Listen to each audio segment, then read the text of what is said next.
Bună ziua, numele meu este Gușeila Adriana, sunt medic specialist endocrinolog, iar astăzi o să vă prezint o patologie des întâlnită în practica fiecărui medic, și anume prevalența nodurilor tiroidieni.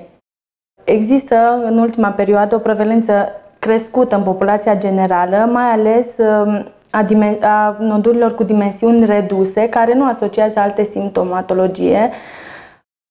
La aceștia este indicat urmărirea ecografică a structurii tiroidiene.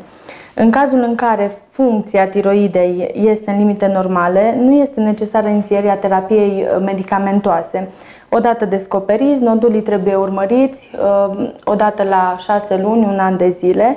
Dacă aceștia își schimbă structura, au caractere suspecte sau cresc în dimensiuni, atunci ne gândim la investigații suplimentare, cum ar fi puncția tiroidiană cu acfin, eventual scintigrafie, iar în final, unde este cazul, intervenție chirurgicală cu efectuarea examenului histopatologic, care ne dă un diagnostic concret sigur.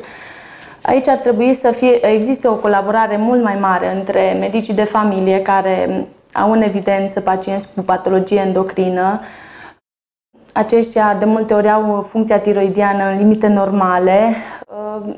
Aș îndruma medicii de familie să îndrume pacienții către medicul endocrinolog să se verifice și structura tiroidei. Adică să consultăm pacientul și să vedem și ecografic, să-i urmărim periodic, pentru că mulți noduli nu dau simptomatologie și aceștia trebuie urmăriți.